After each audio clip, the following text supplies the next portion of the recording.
Bismillahirrahmanirrahim. Assalamualaikum warahmatullahi wabarakatuh.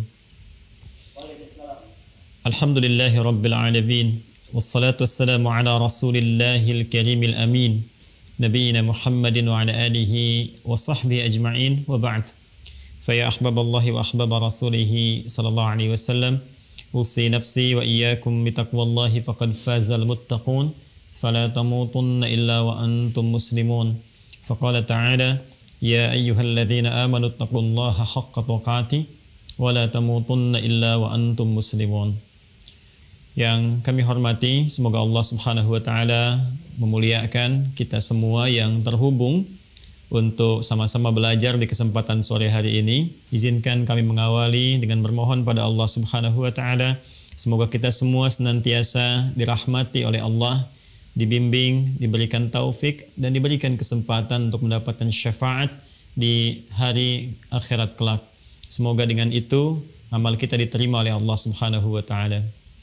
Di kesempatan kali ini, dari materi yang disampaikan dan juga tadi sempat dibacakan sebagian ayat terkait, yaitu tentang umat yang berbahagia mendapatkan syafaat Nabi Muhammad SAW.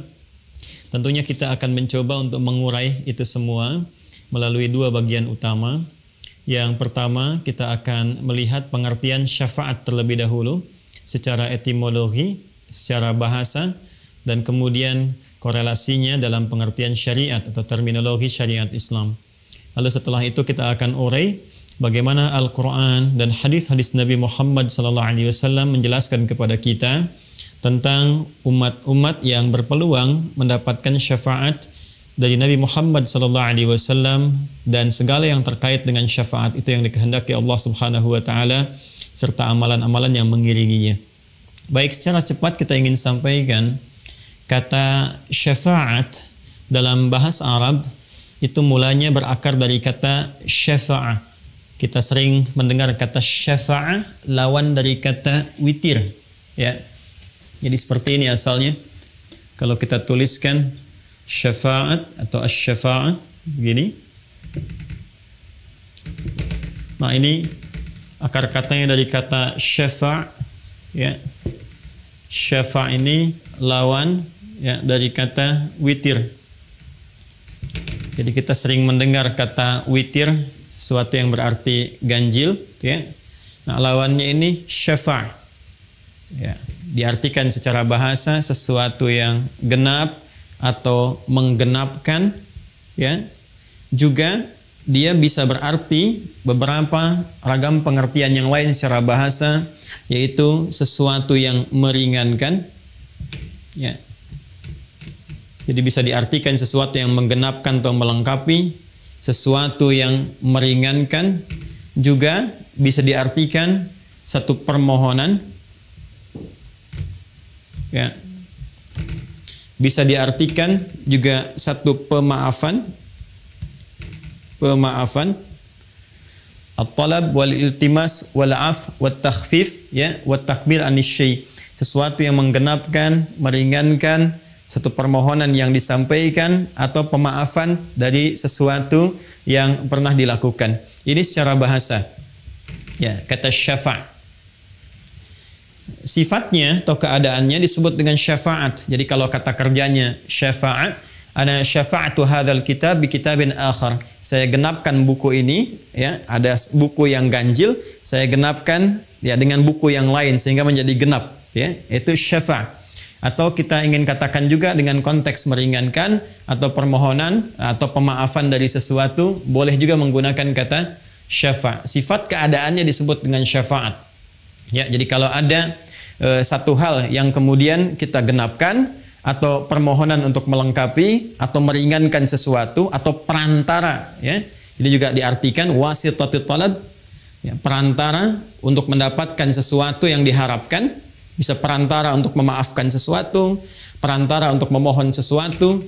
Nah, ini juga masuk dalam pengertian kata syafaat dari kata syafa' secara kebahasaan, secara etimologi. Dalam pengertian terminologi atau syariat Islam, bila disebutkan kata syafaat dalam pengertian istilah atau terminologi atau istilah dalam fikih Islam, maka hal ini menunjuk kepada makna yang serupa walaupun mungkin ungkapannya berbeda-beda. Ya, sekali lagi menunjuk kepada makna yang serupa walaupun ungkapannya berbeda-beda dan tidak jauh dari pengertian-pengertian bahasa yang tadi telah disampaikan. Tidak disebutkan syafaat ya kecuali ini permohonan ya untuk bisa mendapatkan pemaafan atau ampunan dari Allah Subhanahu wa taala yang meringankan ya seluruh dosa-dosa atau bahkan menghapuskannya ketika kembali kepada Allah Subhanahu wa taala. Pemberian Allah yang berupa pemaafan, berupa ampunan, berupa perlindungan dari kesalahan-kesalahan yang dilakukan oleh seorang hamba seakan-akan menggenapkan karunia dan rahmat yang dianugerahkan kepada hamba itu. Karena itulah syafaat disebut dengan syafaat karena pada hakikatnya dia menggenapkan rahmat Allah yang diberikan pada seorang hamba. Kemudian dalam saat yang bersamaan syafaat juga merupakan perantara bagi seorang hamba untuk meringankan dosa-dosanya, untuk memaafkan kesalahannya sebagai permohonan pengajuan rahmat dan ampunan kepada Allah Subhanahu wa taala. Nah, bila kita telah dapati pengertian ini, sekarang persoalannya siapa yang mendapatkan syafaat itu? Dari mana syafaat itu berasal? Dan bagaimana kita bisa mendapatinya? Ini yang menjadi concern pembahasan kita dalam kesempatan saat ini. Dan sebelumnya tentu kita akan mengakui bahwa mohon maaf, setiap hamba Allah itu pasti berpeluang melakukan kesalahan. Tidak ada hamba Allah yang tidak punya salah. Ingat ya, sepanjang manusia dan dia bukan nabi, bukan rasul yang punya sifat maksum. Nabi, rasul punya sifat maksum, terjaga dari kesalahan. Kita bukan nabi, bukan rasul. Itu pasti tidak akan lepas dari kesalahan. Karena itu sebutan yang melekat kepada manusia dari 5 nama yang diberikan oleh Allah, salah satunya ada kata bashar. Ya, ada kata bashar. Bashar disebutkan 35 kali dalam Al-Quran. Jadi kita disebut dengan 5 nama. Ada bashar, misalnya qul innama ana basyarum mithlukum, atau Quran surah ke-15 ayat ke-28, wa idh qala rabbuka lil malaikati inni khaliqum basyara. Ya, disebutkan 35 kali dalam Al-Quran. Kadang disebut dengan ins. Ins disebutkan 18 kali pasangan ini dalam Al-Quran berpasangan dengan jin. Ya ma'syaral jinni wal ins wa ma khalaqtul jinna wal ins. Kadang disebutkan dengan al-insan, ya, wal 'asr innal insana lafi khusr. Ya, kadang disebutkan dengan menggunakan an-nas, ya, qul a'udzu birabbin nas. Kadang disebutkan dengan menggunakan bani Adam. Ya bani Adam khudhu zinatakum 'inda kulli masjid. Semua penyebutan ini itu punya makna tertentu yang saling melengkapi makna-makna yang terkait dengan aktivitas kemanusiaan dan sifat-sifatnya. Kenapa manusia disebut dengan bashar? Ingin menunjuk kepada tampilan fisik dan keadaannya yang memiliki nafsu. Jadi kalau malaikat dicipta dengan jiwa takwa saja, karena itu malaikat tidak punya peluang berbuat salah. Quran surah ke-66 di ayat yang ke-6. La ya'sunallaha ma amarahum wa yaf'aluna ma yu'marun. Malaikat itu yaitu materi penciptaannya dari jiwa takwa, karena itu sempurna, kecenderungannya baik saja. Kata Allah, malaikat tidak punya peluang berbuat maksiat, menyalahi ketentuan, ya, kemudian mengerjakan tugas sesuai dengan tupoksinya. Anda tidak akan pernah mendengar malaikat misalnya, mohon maaf, malaikat Jibril korupsi ayat, nggak pernah dengar kan ya? Atau malaikat Israel tertukar mencabut nyawa, kan tidak mungkin terjadi. Jadi kalau kita mengharap kesempurnaan, itu di malaikat. Lawannya ada makhluk yang diciptakan dengan nafsu saja, seperti hewan misalnya. Ya, belakangan kemudian dikompori oleh setan. Karena itu di Al-Quran malaikat dengan setan jumlahnya itu sama. 88. Malaikat disebutkan 88 kali, setan disebutkan 88 kali. Jadi malaikat jiwanya takwa saja, hewan itu nafsu saja. Nah, manusia itu menggabungkan keduanya. Saat tercipta keadaannya, ada jiwa takwanya yang cenderung pada kebaikan, sisi lain ada nafsunya yang nama lainnya disebut dengan fujur itu. Ya, Quran surah ke-91 Asy-Syams di ayat 7 sampai 10. Wa nafsin wa ma sawwaha fa'alhamaha fujuraha wa taqwaha. Jadi setiap yang bernama manusia itu pasti ada dorongan-dorongan kebaikan jiwa takwa. Nanti yang didorong oleh malaikat, malaikat mendorong jiwa takwa kita supaya bangkit. Karena itulah ketika tadi ditampilkan misalnya ada pesantren begini, keadaan begini, itu sepanjang masih ada nilai kemanusiaan dalam dirinya, itu pasti ya, pasti akan ada dorongan kebaikan untuk merespon, walaupun responnya mungkin akan berbeda-beda, tapi minimal dia akan merasa ya, dengar suara adzan, nah itu ada pancaran dalam jiwanya, itu jiwa takwanya untuk merespon itu semua. Sisi lainnya ada fujur, nafsu.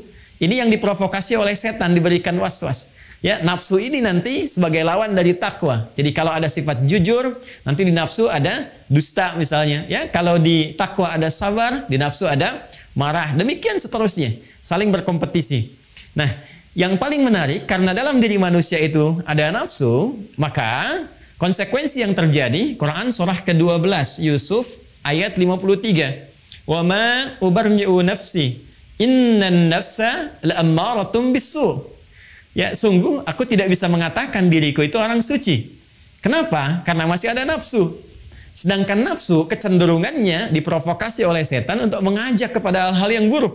Ya, illa ma rahima rabbi, kecuali yang dirahmati Allah. Itu para nabi yang terjaga tadi. Karena itulah, karena manusia memiliki kecenderungan nafsu, tidak lepas dari kesalahan, otomatis dalam kehidupannya pasti berbuat salah. Pasti. Ya. Nah, ketika kita datang ke dunia ini, kemudian kembali kepada Allah Subhanahu wa Ta'ala setelah berpetualang, mencari bekal, berkehidupan, dimanapun kita beraktivitas, pasti ada jejak-jejak kehidupan yang pernah ditapaki oleh sifat takwa, melahirkan kebaikan, itu yang disebut dengan amal saleh. Sisi lain, ada jejak-jejak hitam yang ternoda, yang disebut amal salah itu, yang bersumber dari nafsu. Sekarang siapa yang bisa memastikan saat ini, pada diri kita semua, bahwa kebaikan kita, kesolehan kita, itu lebih besar dibandingkan kesalahan kita? Siapa di antara kita yang bisa memastikan bahwa dalam hidup ini salahnya sedikit? Atau nggak punya salah sama sekali? Sampai sore ini saja, jam 4:05, dari pagi kita bangun sampai sekarang, berapa kali, saya tidak katakan kita, mata ini melihat yang salah berapa kali? Lihat handphone, ya, ternyata ada gambar yang tidak pantas, ada video yang tidak elok untuk dilihat, itu baru mata. Berapa kali pikiran kita berbuat keliru berpikir sampai dengan detik ini? Berapa kali telinga mendengar yang keliru? Ya, sampai ke ujung kaki, kalikan berapa tahun kita menjalani kehidupan, berapa bulan, berapa hari terbayang, dan dalam saat yang bersamaan kita masih mengharapkan surga. Saat bersamaan kita bisa mengharapkan rahmat Allah Subhanahu wa Ta'ala. Nah, dalam rahmat itulah sebelum kita bertanya kepada Allah, Allah memberikan jawaban. Dengan sifat rahmannya, dengan sifat rahimnya, ada peluang-peluang hamba Allah. Sekalipun boleh jadi pernah melakukan kesalahan-kesalahan di muka bumi, atas rahmat Allah tertentu, maka diturunkanlah satu penggenapan dari amalannya, yang dengan itu bisa meringankan dosa-dosanya, atau bahkan menghapuskannya, memaafkan kesalahannya, dan menjadi perantara untuk mendapatkan rahmat yang terbaik. Itulah yang disebut dengan syafaat.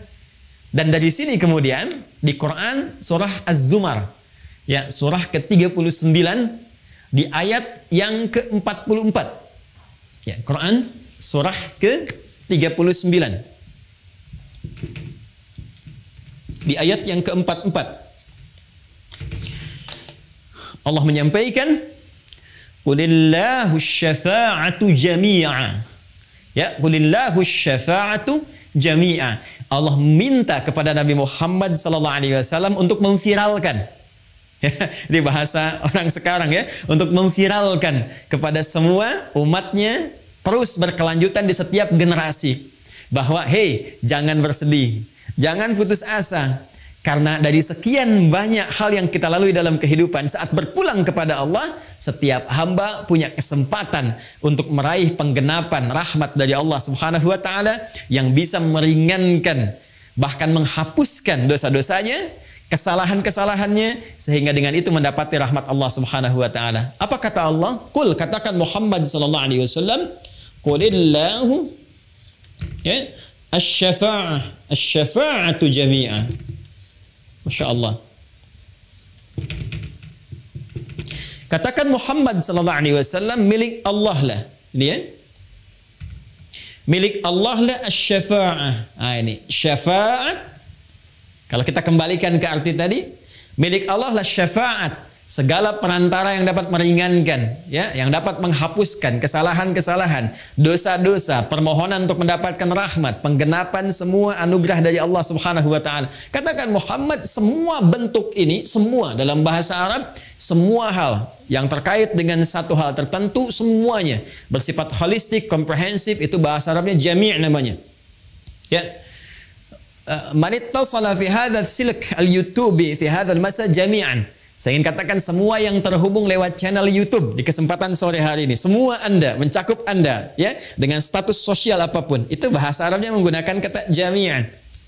Ya, kata Allah, kalau ada peluang syafaat dalam bentuk apapun, saat kita kembali kepada Allah Subhanahu wa taala, khususnya di akhirat nanti, itu semua milik Allah, kembali kepada Allah Subhanahu wa taala. Ya, bahkan nanti Allah menantang dan menegaskan di Quran surah Az-Zukhruf tadi yang dibacakan di ayat ke-86-nya tadi, ya, oleh qari kita. Ya, maka ditanya kan, ya, siapa yang bisa mendapatkan dan memiliki syafaat selain Allah Subhanahu wa taala? Nah, itu satu penegasan dari Allah Subhanahu wa taala untuk memberikan kesan pada setiap hamba. Pertama, setiap kita berpeluang mendapatkan satu perantara-perantara kebaikan, yaitu syafaat dari Allah Subhanahu wa taala yang dapat meringankan dosa-dosa kita, bahkan menggugurkannya dan menaikkan status baik kita di hadapan Allah Subhanahu wa taala. Yang kedua, juga penegasan dari Allah Subhanahu wa taala di surah yang lainnya bahwa selain Allah tidak memiliki hak prerogatif untuk bisa menetapkan syafaat yang dimaksudkan. Baik, kalau kita sudah paham sampai di sini, mengetahui makna syafaat secara istilah, pemilik syafaat itu siapa? Baru kemudian kita bisa berbicara bagaimana kita bisa mendapatkan informasi tentang syafaat itu yang bersumber dari pemiliknya. Yang bersumber dari pemiliknya. Mari kita lacak Bapak Ibu sekalian ke Quran dulu. Surah ketiga Ali Imran di ayat ke-31. Setelah ini nanti baru kita akan masuk dalam turunan hadis-hadis Nabi sallallahu alaihi wasallam. Baik. Qul in kuntum tuhibbunallaha fattabi'uni yuhibbukumullahu wa yaghfir lakum dzunubakum. Baik, mari kita fokus pelan-pelan. Kembali ke makna syafaat yang tadi kita sampaikan. Ya, syafaat adalah satu anugerah, penggenapan dari amalan, pemberian ampunan, pemaafan dari kesalahan-kesalahan, perantara untuk mendapatkan rahmat Allah Subhanahu wa taala. Kalau kita ambil semua hal tadi, semua makna tadi, bukankah ini mengarah kepada cinta Allah Subhanahu wa taala? Yang menariknya, formulasi cinta dalam Al-Quran ketika seorang hamba mendapatkan cinta Allah, itu formulasinya, raihan yang didapatkan pertama kali adalah buah-buah dari syafaat. Buah syafaat itu kan ampunan Allah tadi kan? Ya, pemaafan dari kesalahan, peringanan dari dosa-dosa, bahkan penghapusannya. Itu ternyata ketika kita lihat di Al-Quran, buah dari syafaat ini, yang tadi disebutkan, itu lahir dari cinta Allah kepada hamba. Nah, formulasi cinta ini disebutkan langsung dalam Al-Quran serta konsekuensi untuk mendapatkan buah cinta tadi atau hasil dari syafaat. Ya. Yuk kita lihat Quran surah ketiga ayat 31. Qul, katakan Muhammad sallallahu alaihi wasallam. Lihat surah Az-Zumar tadi ayat 44, di sana qul, di sini qul. Qul, katakan Muhammad sallallahu alaihi wasallam, in kuntum tuhibbunallaha, jika kalian, jadi umat Muhammad sallallahu alaihi wasallam, sebagaimana dituliskan dalam tema kita, umat Muhammad sallallahu alaihi wasallam, ya, tuhibbunallaha, kalian serius mencintai Allah. Qul in kuntum tuhibbunallaha, jika kalian serius mencintai Allah Subhanahu wa taala, lihat kata kuncinya, fattabi'uni, maka buktikan cinta itu, buktikan komitmen cinta itu, fattabi'uni, dengan cara cepat mengikuti aku, yakni mengikuti tuntunan Nabi sallallahu alaihi wasallam. Teruskan dulu, yuhibbukumullahu, ini clue-nya. Yuhibbukumullahu, maka orang-orang yang mampu mengikuti tuntunan Nabi dalam kehidupannya, dalam dia beraktivitas, dalam dia mengerjakan segala hal, yuhibbukumullah, dia akan berpeluang mendapatkan cinta Allah Subhanahu wa taala. Dan buah dari cinta itu, wa yaghfir lakum dzunubakum. Dan dengan itulah Allah akan berkenan memberikan ampunan dari semua dosa-dosa yang pernah ia lakukan. Perhatikan kalimatnya, yuhibbukumullahu yuhibbukumullahu. Kemudian pasangannya, wa yaghfir lakum dzunubakum. Masya Allah. Yuhibbukumullah, Allah akan mencintai kalian. Ketika cinta diberikan, yaghfir lakum dzunubakum. Yang pertama Allah berikan pada orang-orang yang mendapatkan cinta Allah, ternyata bukan materi dunia, bukan kedudukan, bukan harta benda. Awas hati-hati. Tapi ampunan dari semua dosa-dosa. Ini bentuknya jamak. Dzambun itu bentuk tunggalnya, dzunubun bentuk jamaknya. Ketika Allah mencintai seorang hamba, kata Allah yang pertama diberikan ampunan dari semua dosa-dosanya. Bukankah ampunan dari segala dosa itu adalah buah dari syafaat? Ya? Ya kalau kita lihat tuh, ya bagaimana hubungannya tuh, ya gambarannya. Dari syafaat tadi telah kita uraikan.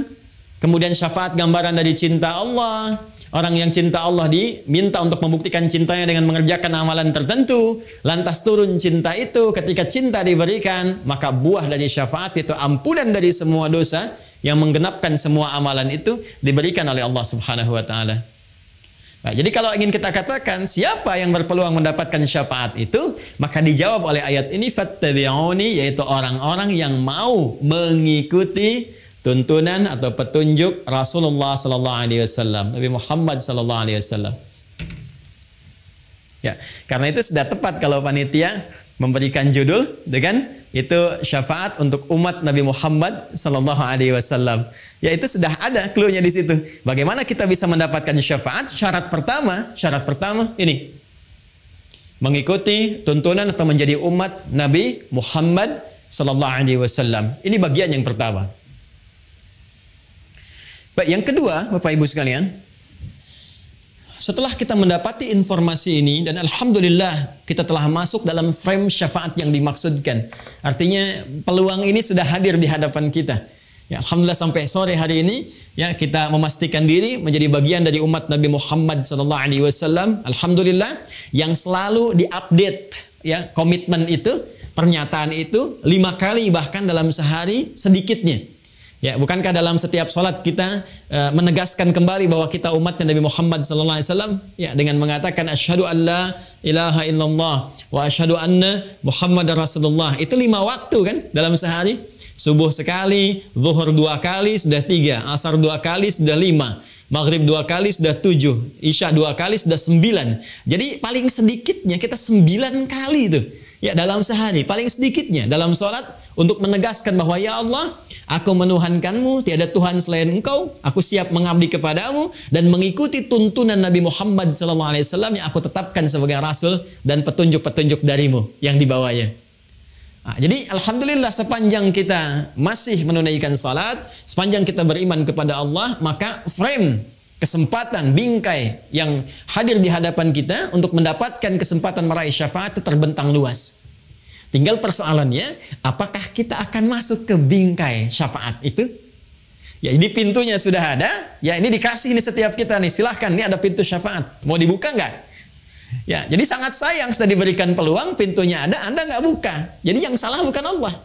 Yang salah bukan Rasulullah.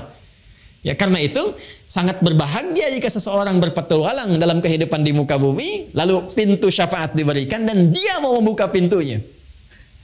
Sekarang bahasan selanjutnya ini menjadi pamungkas dari sesi pembahasan kita saat ini. Seperti apa gambaran kunci-kunci yang diberikan kepada kita untuk membuka pintu syafaat itu sehingga melahirkan kebahagiaan bagi kita karena dapat memasukinya. Untuk membuka pintu itu kita butuh kunci-kuncinya. Nah, kunci ini yang akan kita urai di kesempatan kali ini untuk mendapatkan syafaat Nabi Muhammad SAW khususnya saat kembali kepada Allah Subhanahu wa taala. Karena terkait dengan kunci-kunci pintu syafaat yang ditugaskan oleh Allah kepada Nabi Muhammad SAW untuk disampaikan kepada kita. Karena itu kita akan berinteraksi dengan keterangan Nabi SAW. Ya, khususnya terkait dengan hal-hal yang berkelindan dengan persoalan syafaat. Karena keterangan Nabi SAW ada dalam hadis, karena itu kita coba lacak dalam kitab-kitab hadis Nabi Muhammad SAW. Baik, satu. Ya, kita sekarang akan masuk ke kunci-kunci pembuka pintu syafaat. Ya. Satu, ada dalam hadis riwayat Al-Bukhari. Ini saya ada kitabnya. Ya. Hadis riwayat Al-Bukhari. Dalam topik yang ketiga. Jadi ada 97 topik atau 97 kitab di Sahih Al-Bukhari. Topik yang ketiga, nomor hadis 99. Bab yang ke-33. Babul hirfi 'alal hadis. Ya, bab semangat untuk mencari dan mempelajari hadis, riwayat dari sahabat Abu Hurairah radhiyallahu taala anhu. Saya langsung cepat ya. Rasulullah SAW pernah menyampaikan dalam hadis ini, perhatikan kalimatnya, as'adun nasi bi syafa'ati yaumal qiyamati man qala la ilaha illallah khalisan min qalbihi aw nafsihi. As'adun nasi, orang yang paling bahagia, bisyafa'ati, karena mendapat syafaatku, yaumal qiyamati, di hari kiamat. Baik, satu, saya kembalikan. Satu, terdapat dalam Sahih Al-Bukhari, nomor hadis 99 dalam Kitabul Ilmi. Kita tuliskan amalannya. Yang pertama,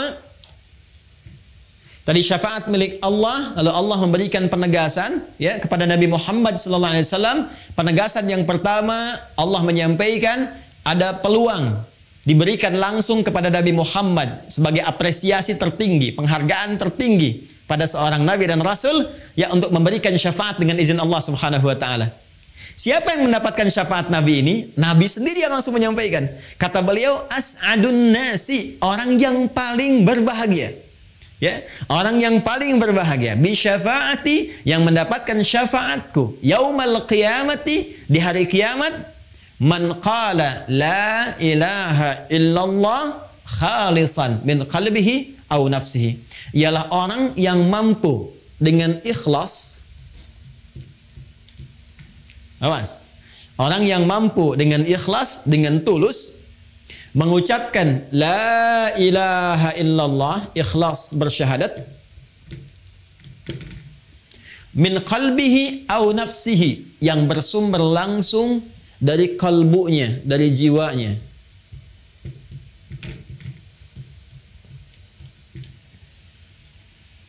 Ini kunci syafaat yang pertama, Bapak Ibu sekalian. Kunci syafaat yang pertama, kalau kita ingin buka pintu syafaat ini, yang utama ini. Ya, yang utama ini. Sampai-sampai di hadis lain Nabi mengatakan, man qala la ilaha illallah fi akhir hayati dakhala al-jannah. Kata Nabi, kalau ada orang yang benar-benar bisa mengucapkan kalimat la ilaha illallah di akhir hidupnya sebelum ia wafat, kata Nabi, ia menggenggam surga.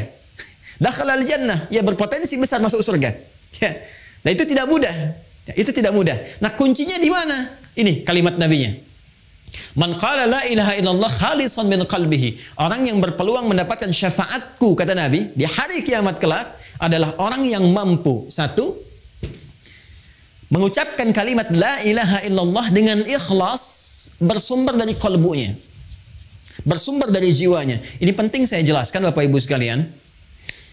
Bagaimana ciri seseorang yang mengucapkan syahadat bersumber dari jiwanya?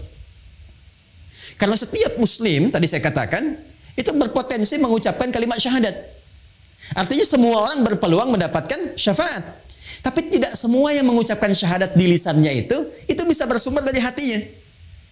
Bahkan nanti turun Quran surah ke-49. Quran surah 49 di ayat yang ke-14. Jadi ada orang-orang, sekelompok orang Arab Baduy datang kepada Rasulullah ingin mengatakan, ya Rasulullah, kami telah beriman, kami telah mengimplementasikan syahadat di lisan sampai masuk ke dalam qalbu. Turun jawaban. Ya, turun ayat ini mengatakan qalatil a'rabu amanna. Orang Arab Baduy berkata, datang kepadamu, kami telah beriman dengan benar. Kata Allah, qul lam tu'minu. Katakan Muhammad SAW, kalian belum serius imannya. Walakin qulu aslamna walamma yadkhulul imanu fi qulubikum. Tapi cukup katakan dulu, kalian baru masuk Islam. Bukankah syarat masuk Islam pertama mengucapkan dengan lisan? Asyhadu an la ilaha illallah, kalimat ini. Asyhadu an la ilaha illallah wa asyhadu anna Muhammadar Rasulullah. Itu kan di lisan. Ketika diucapkan di lisan, sah dia sebagai muslim. Tapi persoalannya, apakah kalimat tadi yang disampaikan di lisan mengalir ke dalam jiwa kita? Ke hati kita? Ya, ini ada perbedaannya. Kata Al-Quran langsung ditegaskan, jika syahadat yang diucapkan itu mengalir sampai kepada kejiwanya, ya, maka ini akan melahirkan satu getaran dalam jiwanya, berbentuk sebuah keyakinan tanpa ragu terhadap apa yang ia yakini, yang ia peluk, yaitu Islam. Ya, keyakinan tanpa ragu itulah yang disebut dengan iman namanya. Orangnya disebut dengan mukmin namanya. Nah, ciri-ciri orang yang punya iman, yang bernama mukmin itu, ini punya cirinya. Ketika syahadatnya sampai ke dalam jiwanya, kemudian masuk ke dalam jiwa takwanya, yang tadi saya sebutkan di awal, dia menjadi mukmin bukan sekedar muslim, ya, dia punya iman, keyakinan tanpa ragu dalam jiwanya, maka getaran keimanan ini itu akan menjadi cahaya yang memberikan bimbingan kepada setiap anggota tubuhnya untuk melakukan perbuatan sesuai dengan bimbingan imannya. Perbuatan dalam bahasa Arab disebut dengan amal. Bimbingan iman yang mengiringi perbuatan itu, yang ditetapkan, disetujui oleh Allah, dianggap baik oleh Allah, disebut dengan salih namanya. Maka muncullah di sini istilah amal saleh. Amal saleh. Karena itu setiap kita menemukan kalimat iman dalam Al-Quran, itu seringkali diiringi dengan kata amal saleh. Sekarang tiba waktu asar kan? Tadi kan kita salat asar ya? Sekarang surah Al-Asr, lihat ayat surah ke-103. Wal asr. Ya, wal asr.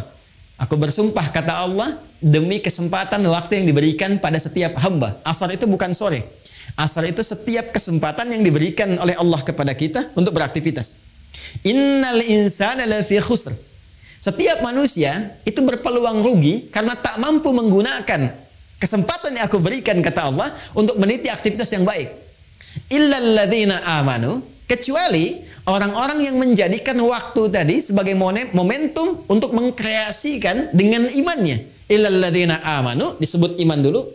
Lalu setelah dia punya iman, apa dampaknya? Wa amilus salihat. Iman itu akan membimbing dia untuk mengerjakan semua perbuatan-perbuatan baik.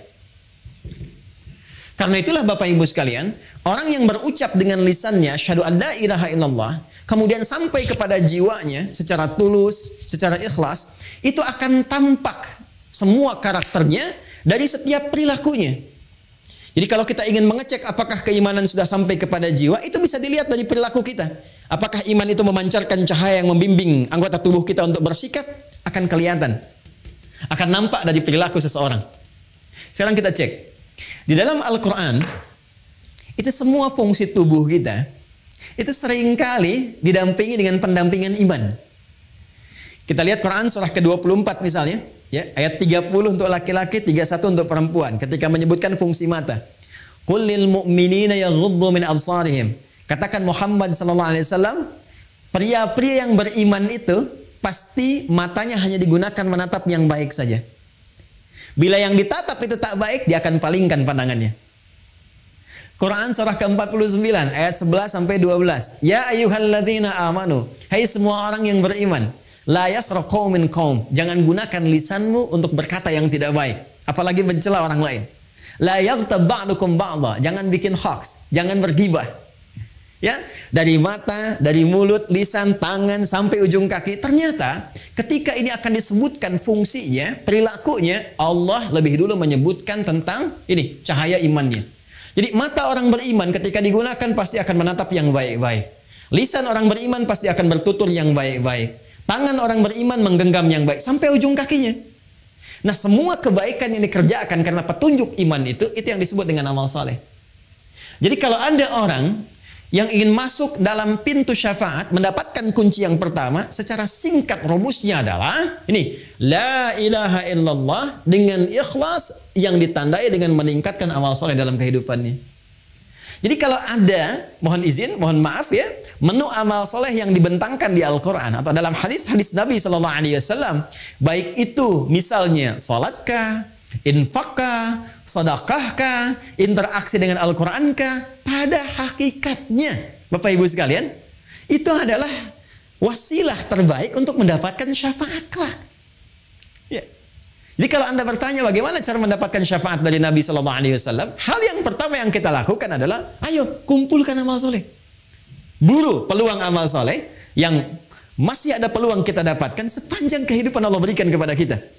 Ya, jadi ini kunci yang pertama seseorang ingin mendapatkan syafaat dari Nabi Muhammad SAW khususnya, maka rumus umum yang pertama, sekali lagi saya katakan rumus umum yang pertama, artinya semua orang berpeluang mendapatkannya, ya, adalah mengumpulkan amal soleh dari semua peluang yang dibentangkan kepada kita dalam konteks kehidupan kita pada saat ini. Jadi silahkan Pak, ya, kalau nanti tiba waktu salat, ya kita membacanya bukan sekedar kewajiban, ini peluang saya mendapat syafaat nih.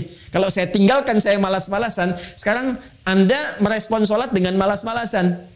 Coba bayangkan kalau di hari kiamat nanti syafaat yang didapatkan oleh Anda pun juga bersifat malas-malasan. Ya Rasulullah, saya ingin syafaatmu, ya malas nanti aja, kamu tunggu giliran gitu kan.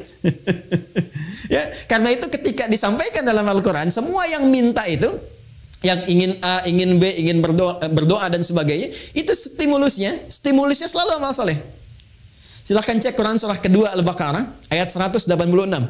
Ya, ketika Allah menyampaikan, wa idza sa'alaka 'ibadi 'anni fa inni qarib ujibu da'watad da'i idza da'an. Ya, jika hambaku bertanya kepada Muhammad SAW, ingin mendekat kepadaku, ingin berdoa, ingin meminta, ingin memohon, di antara permintaan itu kan kita minta syafaat, minta ampunan dosa, minta pemaafan dari kesalahan. Kata Allah, ujibu da'watad da'i idza da'an. Aku akan jawab doanya sepanjang dia bermohon. Ya, falyastajibuli wal yu'minu bi. Tapi, nah, yang paling utama kalau doa ingin cepat dikabulkan, ingin cepat aku jawab, ingin cepat aku respon, falyastajibuli. Maka respon seruanku, kata Allah. Wal yu'minu bi, lagi-lagi lakukan dengan iman. Ini, lakukan dengan iman. Jadi ketika Allah meminta kita, ya, menyeru kita lewat salat misalnya, ayo tunaikan salat, ada seruan harta lewat zakat, infak, sedekah, seruan interaksi dengan Al-Qur'an, itu sesungguhnya peluang tercepat yang mengantarkan kita pada jawaban doa. Dan puncaknya syafaat. Jadi kalau dengar suara azan, Allahu Akbar, Allahu Akbar, ini peluang syafaat nih. Katanya pengen ampunan dosa. Ya, ini peluang kebahagiaan nih. Makanya panggilan salatnya disandingkan dengan kebahagiaan. Bukankah Anda kalau sudah mendapatkan jawaban bahagia? Makanya ketika Anda bertanya, kenapa sih mesti salat? Ya, hayya 'alas shalah. Ayo salat, kenapa harus salat? Jawabannya indah sekali. Allah tidak mengatakan itu kewajiban bagimu. Ini begini, ini begitu. Iya, hukum secara fikih kewajiban. Wajib kita mengerjakan. Kenapa dipaksa wajib? Hayya 'alal falah, supaya kamu bahagia. Di saking rahmannya Allah kepada kita, dijadikan salat itu wajib yang memaksa kita mendapatkan kebahagiaan yang kita inginkan. Nah, ini yang pertama ya. Jadi ini rumus umum yang pertama, orang-orang yang berpotensi bahagia mendapatkan syafaat dari Nabi Muhammad SAW di kalangan umatnya, yaitu orang yang pertama gemar mengumpulkan amal saleh dalam misi kehidupannya. Nah, sekarang kita masuk pada yang kedua, yang spesial. Kita balik bertanya, ya Rasulullah SAW, kalau saya ingin mendapatkan kunci cepat, shortcutnya, ya biasanya kan orang pengen yang istimewa, yang cepat, ya, yang bisa lewat dengan cepat, ya, bisa bypass dan sebagainya. Ada nggak? Maka disinilah setelah yang umum dirincilah amalan-amalan spesifik yang mempercepat seseorang bisa mendapatkan syafaat. Baik, yang pertama, mari kita kembalikan ke hadis Nabi Sallallahu Alaihi Wasallam. Qala Rasulullah Sallallahu Alaihi Wasallam bima ma'na awlan nasi bi syafa'ati yaumal qiyamati aktsaruhum alayya salatan. Baik, tadi amalan umum, sekarang kita masuk kepada amalan cepatnya yang khusus.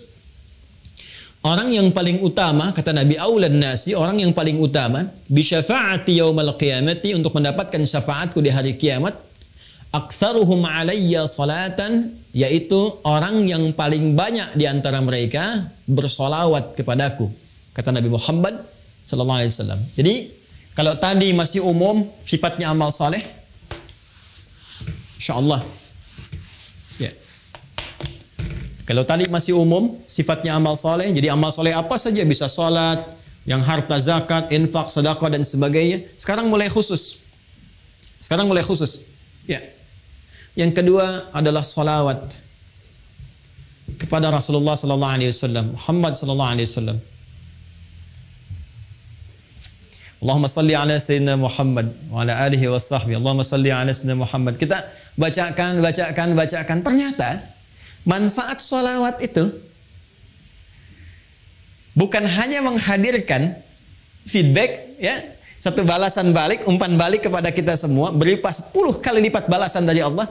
Kan di hadis lain Nabi mengatakan, "Man shalla alayya salatan wahida, sallallahu alaihi asyra salawat." Siapa yang bersalawat kepada aku sekali salawat, maka Allah akan membalas kepada dirinya 10 kali lipat. 10 kali. Awas, ini agak tajam ya, kita secara ilmiah kita tunjukkan. Perhatikan baik-baik.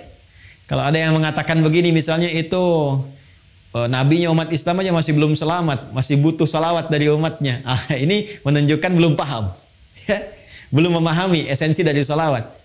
Ya, esensi salawat itu pada hakikatnya bukan untuk Nabi Muhammad, tapi kemuliaan Nabi itu yang melahirkan aura kebaikan yang dampaknya diberikan kepada kita. Jadi sebetulnya saat kita sedang bersolawat, ya itu kembali kepada kita manfaatnya. Menunjukkan kecintaan kepada Rasulullah itu melahirkan rahmat Allah, yang rahmat itu diberikan kepada kita 10 kali lipat dari ucapan yang kita sampaikan. Ya. Jadi hakikat dari solawat itu sesungguhnya untuk menghadirkan pahala dari amalan kita yang kembali kepada kita 10 kali lipat, Masya Allah. Di begitu Anda mengatakan di hari ini sekali Allahumma shalli ala sayyidina Muhammad misalnya, itu langsung diberikan ganjaran, ya, balasan oleh Allah 10 kali dari apa yang kita lakukan. Nah, pertanyaannya, apa bentuk balasan yang Allah berikan itu dari kalimat sholawat yang kita ucapkan? Bapak Ibu sekalian, sholawat itu bentuknya banyak nanti. Ya, ada sholawat dari Allah diantaranya, ada sholawat dari malaikat diantaranya. Ya, innallaha malaikatahu yusalluna 'alan nabi. Sungguh Allah Subhanahu wa taala dan para malaikat bersalawat, ya, kepada Nabi sallallahu alaihi wasallam. Jadi salawatnya Allah kepada Nabi, ya, salawatnya malaikat kepada Nabi itu dibedakan, ya. Itu beda tingkatan pemahaman dengan apa yang diberikan kepada kita, ya. Itu nanti maknanya bisa berbeda, ya, maknanya bisa berbeda. Nah, salawat dari Allah yang diberikan kepada setiap hamba secara umum. Ya, secara umum. Itu kita temukan di Quran surah kedua di ayat 157. Baik. Ulaika alaihim salawatum mir rabbihim wa rahmah. Wa ulaika humul muhtadun. Ada golongan-golongan yang mendapat ujian dari Allah, kemudian mereka bersabar dan mereka mendapat salawat dari Allah. Nah, sekarang apa pengertian salawat dari Allah itu? Langsung ditafsir dengan ayat Al-Quran. Perhatikan kalimatnya, dijelaskan oleh Allah, ulaika alaihim salawatum mir rabbihim, mereka itulah orang-orang yang mendapatkan salawat dari Allah Subhanahu wa taala, wa rahmah, dan rahmat. Jadi bentuk salawat yang pertama itu bisa berupa rahmat. Sedangkan puncak rahmat itu, puncaknya itu ampunan Allah. Ya.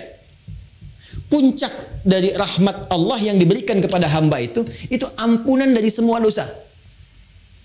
Masih ingat Bapak Ibu, tadi di awal saya katakan, ya, surah tentang syafaat itu yang punya Allah, bukankah di surat Az-Zumar di ayat 44 itu? Sekarang perhatikan Quran di surat yang sama, Quran surah ke-39 di ayat ke-53.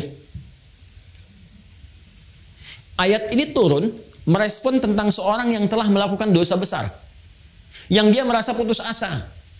Oh, ini saya dapat nggak ampunan dari Allah nih? Diampuni nggak dosa ini nih? Dosa saya terlalu besar ini, terlalu banyak kesalahan yang saya perbuat. Tiba kemudian datang kepada Rasulullah turun ayat ini. Qul ya ibadiyalladzina asrafu ala anfusihim. Katakan Muhammad sallallahu alaihi wasallam kepada hamba-Ku yang merasa israf. Mereka berbuat kesalahan yang sudah banyak dilakukan. Matanya, lisannya, telinganya, tubuhnya banyak berbuat maksiat dalam kehidupan. La taqnatu min rahmatillah. Jangan putus asa untuk mendapatkan rahmat Allah Subhanahu wa taala. Innallaha yaghfiru dzunuba jami'a. Kalau Allah sudah berikan rahmatnya, maka Allah ampuni semua dosa-dosa yang melekat pada hambanya. Jadi puncak ampunan Allah kepada seorang hamba yang berbuat banyak maksiat dan dia mau kembali kepada Allah adalah apa yang diberikan berupa ampunan total yang disebut dengan rahmat. Ya, sehingga ada yang mengartikan salawat dari Allah itu sifatnya ampunan, maghfirah, dan puncak dari maghfirah adalah rahmat. Ya, sedangkan rahmat itu disatukan dalam konsep salawatullah, salawat dari Allah. Quran surah kedua ayat 157. Ulaika alaihim salawatun rabbihim wa rahmah.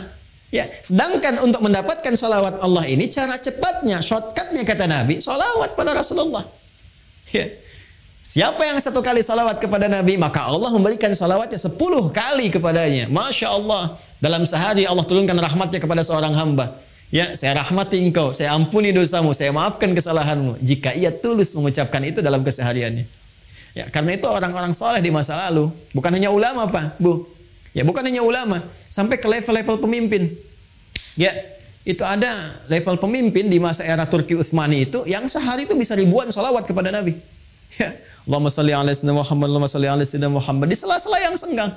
Ya, Anda sambil kerjakan tugas, sambil bekerja yang kira-kira waktunya luang, perbanyak sholawat, sambil nunggu misalnya waktu sholat, perbanyak sholawat. Ternyata di antara manfaatnya ini, berpeluang untuk mendekatkan kita meraih syafaat dari Rasulullah SAW. Ya, dan jalur dalilnya telah saya sebutkan. 3, saya agak cepat ya. Nanti kita berikan 3 atau 4 saja ya. Setelah itu mungkin ada satu sesi sedikit waktu untuk kita berdiskusi, saya perkenankan ya. 3 dengan cepat. Nah, jadi ini amalan umum, amalan khusus salawat, amalan khusus lagi yang ketiga. Ini yang paling menarik. Ini yang sangat banyak ini ya. Ini banyak dan ini bisa menambah syafaat lagi. Ya, kalau yang ini kan tadi ya Allah berikan lewat Nabi Muhammad, ya kan?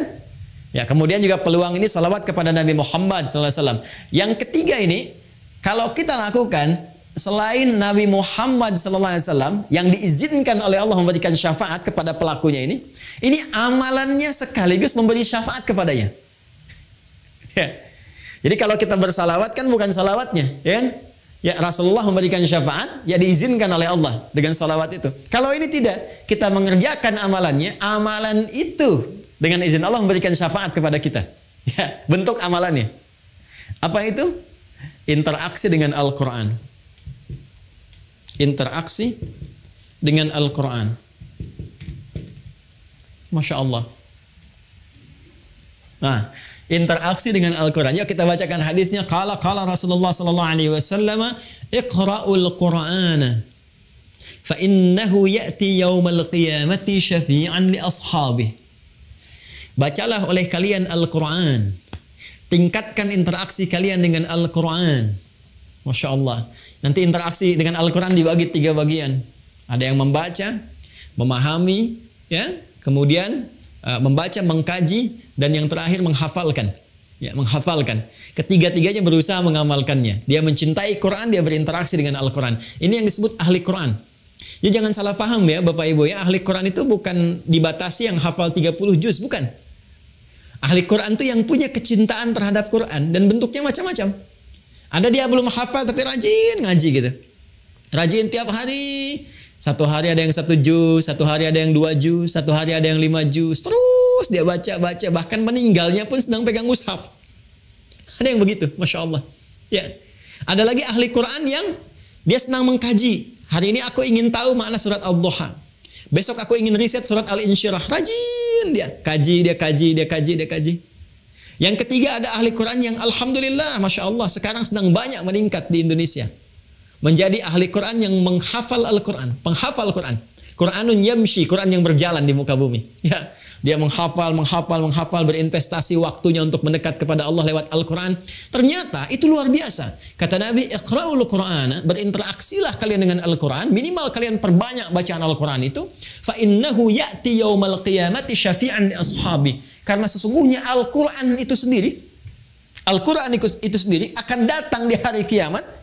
Ya, kemudian memberikan syafaat kepada sahabat-sahabatnya. Ya. Siapa sahabat Al-Quran itu? Tadi yang saya sebutkan.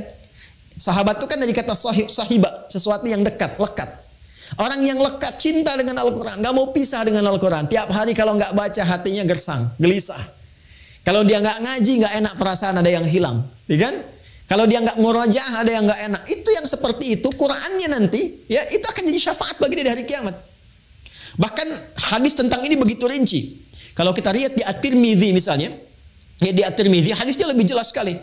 Ya, ketika nanti akan dihisab di hari kiamat, itu selain diberikan pahala yang sangat luar biasa, satu hurufnya 10, man qara'a harfan min kitabillahi falahu asyru hasanat, siapa yang membaca satu huruf di kitabullah itu, di Al-Quran, dibalas dengan 10 kebaikan.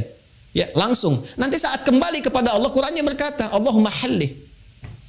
Ya, sebelum ditempatkan dia ke surga, dengan izin Allah subhanahu wa ta'ala, ketika mendapat rahmatnya, kata Allah, ya, itu langsung Qurannya memohon kepada Allah, Allahumma halli, ya Allah, berikan hiasan pada dirinya, bedakan dengan yang bukan ahli Al-Quran. Ya, maka dipakaikan kepadanya mahkota kehormatan, tajul karamah. Diberikan mahkota. Ya, kemudian diperintahkan orang tua atau fasilitator yang menjadikan dia senang dengan Al-Quran, yang sama-sama mendapat rahmat Allah, diberikan pula. Kemudian Al-Qurannya berkata, ya Allah, tambahkan lagi kepadanya. Ya, tambahkan kepada yang ahli Quran tadi, bedakan dengan fasilitator. Fayul basu ilaihi libasal karamah, maka dipakaikan jubah kehormatan. Jadi dia pakai mahkota kehormatan, pakai jubah kehormatan, dan dahsyatnya ketika akan masuk ke dalam surga setelah mendapatkan syafaat tadi yang Allah izinkan, itu turun langsung ayat menyampaikan. Di Quran surah ke-13 Ar-Ra'd ayat 23 sampai 24. Itu diparadekan, disambut oleh semua para malaikat di depan pintu surga. Jannatu 'adnin yadkhulunaha wa man salaha min abaihim wa azwajihim wa dhurriyyatihim wal malaikatu yadkhuluna 'alaihim min kulli bab. Salamun 'alaikum bima sabartum fa ni'ma 'uqbaddar. Fa ni'ma 'uqbaddar. Ya, kata Allah, ada nanti golongan sekeluarga besar, sekelompok akan masuk surga dari surga Aden. Kemudian disambut oleh para malaikat di depan pintu surga. Mereka melewati. Kata malaikat, selamat ya, kalian telah sabar berjuang untuk mendapatkan kemuliaan ini. Sekarang silahkan nikmati tempat terindah yang paling nikmat yang belum pernah dijamah oleh siapapun dari makhluk Allah subhanahu wa ta'ala. Ahli Quran. Ahli Quran. Ya, bahkan nanti di hadis lain. Ya, di hadis lain, Anda yang baru sampai Al-Baqarah saja dengan Ali Imran, itu diapresiasi langsung oleh Allah. Al-Qurannya itu, Al-Baqarah, Ali Imrannya menjadi pelindung kita di Yaumil Mahsyar. Syafaat pertama yang didahulukan. Itu kalau sudah begitu tanda-tanda kebaikan. Kan di hadis umum itu cuma 7 golongan kan? Masih dengar? Ya, masih ingat? Sab'atun yadhilluhumullahu fi dhillin yauma la dhilla illa dhilluh. Ada 7 golongan yang dilindungi, dinaungi di hari kiamat. Ya, saat proses hisab itu, saat semua orang tidak berpotensi mendapatkannya, 7 golongan dapat itu. Ya, al-imamul adil, ada pemimpin yang adil, dan terusan-terusan yang lainnya. Ya, tapi dari sekian banyak 7 golongan itu, ada orang yang punya khusus, spesifik, naungan khusus. Jadi kalau dia keluar dari naungan besar itu pun masih ada naungannya sendiri. Siapa itu? Adalah orang yang menjadi kerabat surah Al-Baqarah dan surah Ali Imran. Iqra'uz Zahrawaini, kata Nabi. Banyak-banyakin kalian dekat-dekat dengan surah Al-Baqarah dan Ali Imran. Zahrawaini. Ya, fa'innahuma, maka sesungguhnya mereka berdua, ya, yaitu Al-Baqarah dan Ali Imran itu, keduanya akan menjadi 2 awan yang menaungi khusus. Ya, ghamamatan. Ya, kedua awan yang menaungi khusus untuk hamba Allah ahli Al-Baqarah dan Ali Imran saat yaumul hisab itu terjadi. Ini syafaat. Jadi sekali lagi, ya, kalau kita persingkat dari bahasan dan waktu yang singkat ini, setiap orang yang ingin mendapatkan syafaat Nabi itu pintunya sangat berpeluang dihadirkan oleh Allah Subhanahu wa taala sepanjang dia menjadi umat Muhammad sallallahu alaihi wasallam. Hanya persoalannya, dia harus memiliki kunci untuk membukanya. Maka kuncinya terletak kepada amal-amal saleh. Dia bisa siapkan dari sekarang menu-menunya. Silahkan sepanjang punya kesempatan, Bapak Ibu sekalian, rumuskan amal saleh yang bisa kita lakukan saat ini. 1, 2, 3 dan sebagainya. Sepanjang kita mampu. Ya, kalau bisa, saya waktu kecil itu suka bikin buku isinya tuntunan amal saleh. Jadi saya tuliskan tuh. Kalau sholat ada berapa jenis, yang fardu, yang sunnah, terus gitu. Nanti kalau saya kerjakan checklist, kalau tidak saya silang gitu ya. Terus nanti di harta ada zakat, infak, sedekah, sehari targetnya berapa, sebulan keluar enggak gitu ya. Nah, dengan Al-Quran targetnya sehari berapa, terus itu kalau sampai meninggal kita konsisten, istiqamah kita melakukannya, Masya Allah, itu akan ada tanda-tanda kebaikan. Bahkan sejak hidup, akan wafat sampai wafat, kemudian saat dibangkitkan. Dikumpulkan di surah ke-19 di ayat ke-15. Wassalamun alaihi yauma wulida wa yauma yamutu wa yauma yub'atsu hayya. Ini jaminan yang pernah diberikan kepada Nabi Yahya alaihissalam dan disampaikan kepada kita sebagai berita gembira untuk mengikutinya, yaitu umatnya Nabi Muhammad SAW. Ada orang-orang yang dijamin oleh Allah selamat, tenang, bahagia, damai ketika hidup. Ya, hidupnya penuh dengan ketenangan, kedamaian. Ketika meninggal tenang juga. Bahkan panggilannya ya ayyatuhan nafsul mutmainnah. Quran surah 89 ayat 27 sampai 30. Di alam kuburnya dijamin kebaikan. Ali Imran ayat 169 sampai 171. Saat pulang pun ke akhirat mendapatkan keselamatan. Wa yauma yub'atsu hayya, dengan syafaat yang Allah berikan. Sekarang tinggal pilih, silahkan. Ya, yang ada peluang dengan Al-Quran, mulai sekarang bikin menu Al-Quran. Ya, ada peluang dengan solawat. Wah, ini selalu punya peluang, kita banyakin solawat. Ada peluang dengan harta benda. Tadi juga sudah banyak ditawarkan amalan. Ya, boleh jadi ditampakkan di hadapan kita untuk menyentuh. Barangkali ada sebagian dari rezeki yang Allah titipkan untuk bisa menyambut amalan-amalan itu semua. Ya, saya kira itu yang bisa saya antarkan. Ini baru mukaddimah sebetulnya.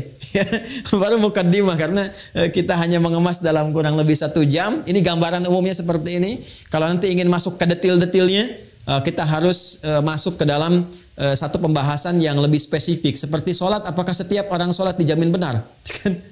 Apakah setiap orang infak itu dijamin akan benar infaknya?